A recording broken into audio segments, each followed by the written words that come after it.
Voltamos com o programa ACI Auto Sport, o programa para quem é apaixonado por velocidade, grandes máquinas e fã de pilotos incríveis. Produção Automóvel Clube de Itajaí e apresentação Mafra.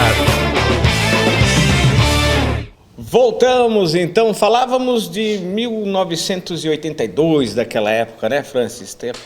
Época em que a gente explicava que não tinha muita questão de segurança, ainda começou a entrar a segurança dentro do auto esporte, né, Francis? E o detalhe importante a destacar, Mafra, que nessa época, graças a essa parceria, o Beto passou a ser conhecido como Beto Bonplaque, que era a empresa que patrocinava ele. Exatamente. E todas as manchetes, na época a gente tinha grande cobertura, principalmente de jornais especializados, sempre traziam o título: Beto Bonplaque vence mais uma, Beto Bonplaque é campeão de novo. Então foi uma parceria que durou aí em torno de 8, 9 anos, né, Beto? Acho 8 anos, né? 8 anos. Foi mais ou menos isso. E rendeu alguns títulos. Então, na verdade, um convívio de 10 anos, mas campeonatos que eu andei com eles, 8 campeonatos. Teve um intervalo ali com o Opala amarelo da escola, né? Teve o problema do acidente do Estevão também, né? Sim. Que a gente parou tudo. Então, aí depois a gente avançando um pouco no tempo, vamos chegar ao famoso Opala amarelo. Teve essa prova aqui que a gente está mostrando a imagem desse Opala.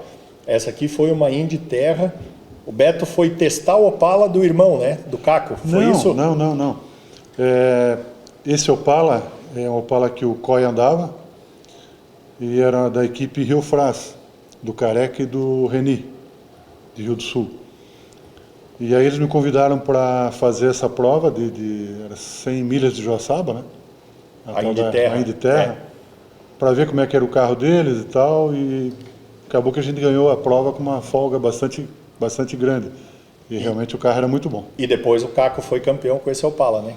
Isso foi em 87, essa Indy Terra, e em 88 o Caco foi campeão catarinense com esse Opala. E eu disputei o Paranaense esse ano. E era o que eu ia dizer, nesse intervalo tu ainda fez o Paranaense de terra, Paranaense de asfalto, Sim. 2 títulos, um em cada, e também Paranaense de marcas com Chevette. Também teve 500 milhas de Londrina, brasileiro de marcas e pilotos. Sim. Currículo extenso. Mas olha, brincamos bastante. Bastante. Como é que é essa história, né? Asfalto ou terra? Tem uma preferência, não? É diferente. Terra é mais emocionante, é mais crítico, praticamente não tem área de escape.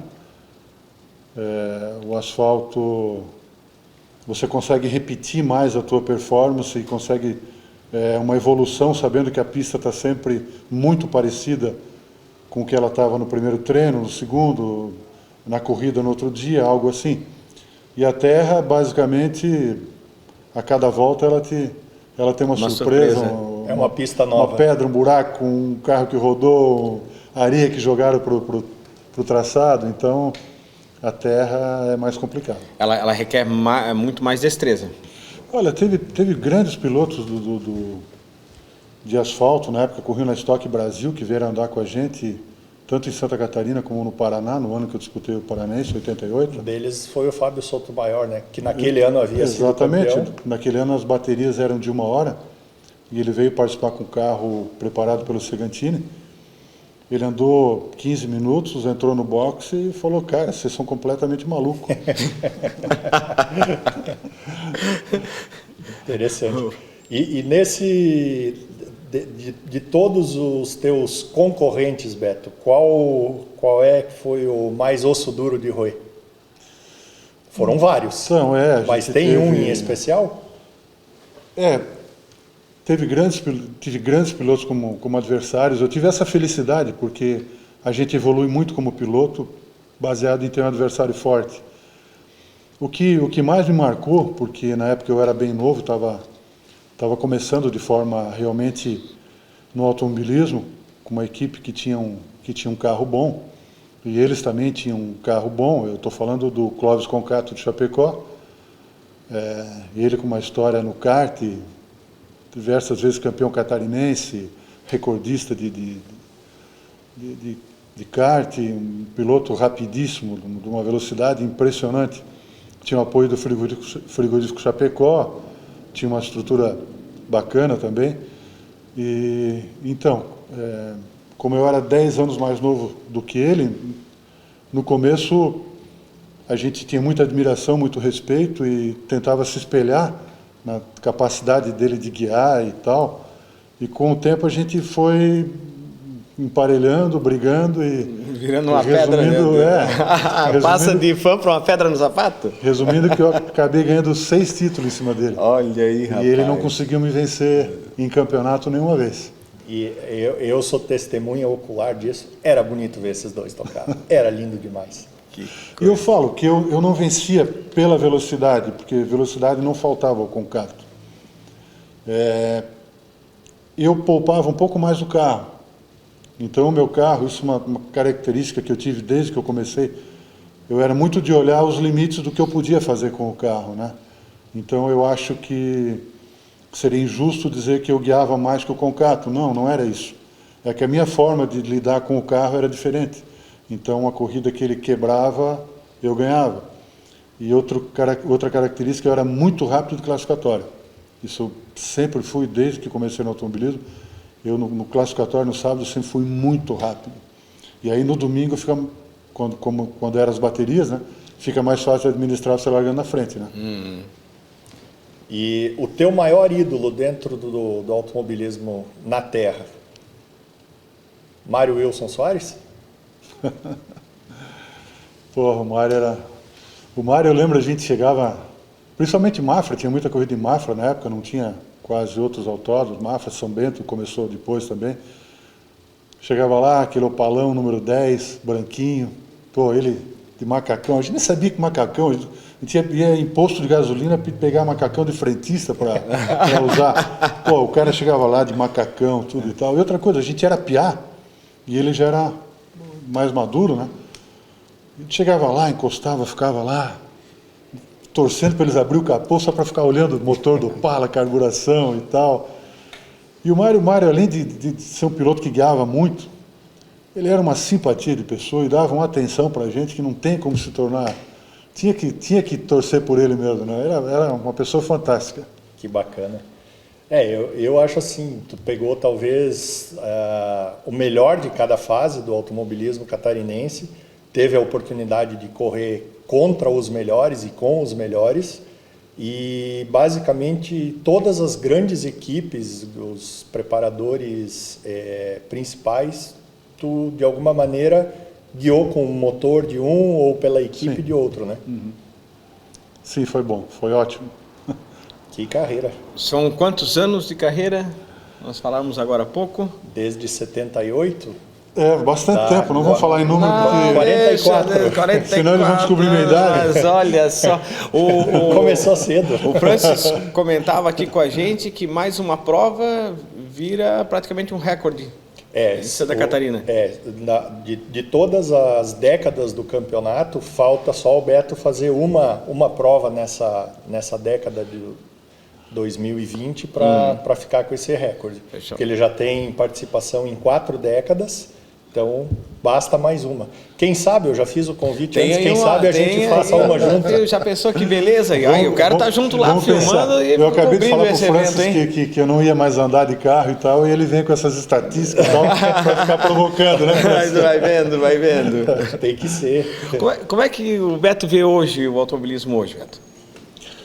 Olha, o automobilismo hoje eu vejo como uma entre-safra não de pilotos, que os pilotos catarinenses são fantásticos.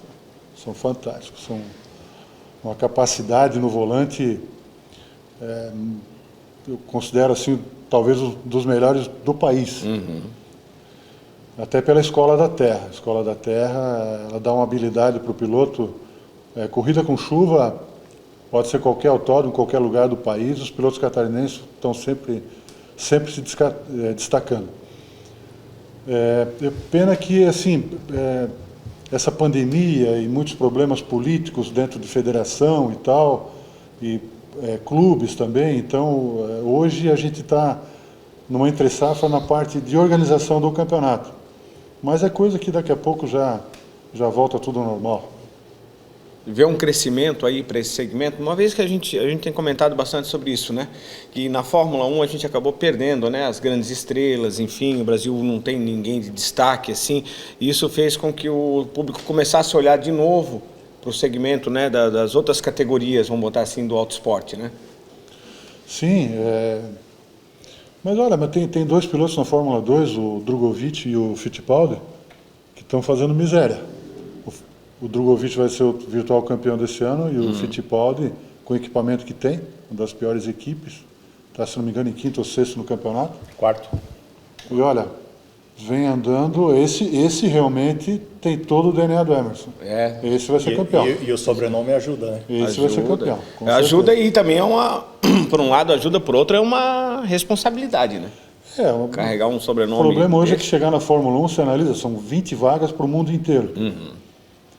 E se você guia, tem bastante gente que guia também. E aí a oportunidade vem de quê? De patrocínio, de injeção de recursos para você chegar lá. E aí a gente perde um pouquinho para países com a economia um pouco mais desenvolvida, né? E só aproveitando essa deixa, Beto, todo piloto sonha com Fórmula 1, mas isso é um negócio jamais fora da nossa realidade.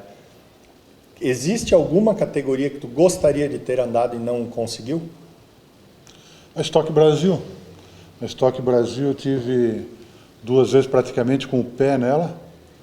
Uma com a Bonplac, que comprou o carro em 89, compraram uma carroceria nova, compraram equipamento, montaram o carro, tudo. Estava pronto para a gente iniciar na temporada de 90, na época era Opala ainda. Aí infelizmente houve uma fatalidade, um acidente com um dos diretores, filho do principal proprietário da empresa, e a coisa acabou não indo para frente. Não saiu. A gente não andou no ano de 90. E outra foi já na equipe de Rio do Sul, do Careca e do René. 97, com o Ômega Branco? Sim, 96 foi passado o ano inteiro também, comprado uma carroceria nova. Foi desenvolvido o ano inteiro o carro, preparado, comprado rodas, pneus, fibra, como eu falei, carroceria nova, tudo. O carro estava todo pronto. Chegou o final do ano, a Stock Car mudou todo o regulamento para 97. Mudou toda a bolha de fibra, mudou roda, mudou freio, mudou pneu. E a gente com o carro pronto e o carro estava pronto, mas não tinha dinheiro. Então eu teria que gastar mais um monte de... E aí acabou que ficou inviável. Morremos na praia também. Mas tá aí, tem uma oportunidade, quem sabe em breve da gente ver novamente o Beto então e o Francis. Já pensou que pega bonito que ia ser esse negócio? Olha que dupla boa, rapaz do céu. Aí eu queria ver a história, porque aqui é o ídolo, né? E aqui o fã. Aí vamos ver na pista como é que ficaria isso aí. Quem sabe a gente torce para poder estar acompanhando isso aqui no nosso Alceí Auto Esporte. Beto, obrigado pela participação. Pena que o nosso tempo é tão curto, a gente comentava aqui que dá programa tranquilamente para a gente falar aqui, um podcast aí de 1 hora, 2 horas sobre a história do Beto e do automobilismo catarinense, né? Uma história que se confunde muito facilmente pelo número, né? Francis, para a gente finalizar aqui, o Francis tem os dados certinhos, são quantos, a carreira dele, como é que fica em questão de premiação? Em Santa Catarina, o Beto tem 12 títulos de campeão e 7 de vice, dá 19 no total. É muita coisa. É uma quantidade absurda. É absurdo. Realmente. Ídolo, sem dúvida nenhuma. Não só nosso aqui, mas tenho certeza de todos que são fãs do auto esporte, que conhecem o auto esporte catarinense do Brasil, conhecem esse nome, essa marca, tá certo? Beto, obrigado novamente. Francis, valeu, maravilha ter você aqui com a gente. E até o próximo ACI Auto Esporte. A gente volta na próxima sexta-feira, não esqueça, estamos aqui trazendo para você mais um bate-papo com o piloto ou preparador, ou trazendo as informações também do que acontece pelo mundo do auto esporte. Um forte abraço a todos e até sexta-feira que vem. E para você que gosta de automobilismo, não perca na TV esse final de semana. Fórmula 1 GP da Holanda em Zandvoort, tem Fórmula Indy em Portland, Stock Car Series no Velocitar, MotoGP em São Marino, NASCAR em Darlington. E a gente encerra o programa hoje com imagens do Campeonato Catarinense de Automobilismo em 3 horas de Joaçaba. Prova que foi realizada no último final de semana em Joaçaba e também uma homenagem ao piloto Marcelo Cancelli.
deu tudo certo, graças a Deus. Só agradecer a essa galera toda aí que tá torcendo pela gente.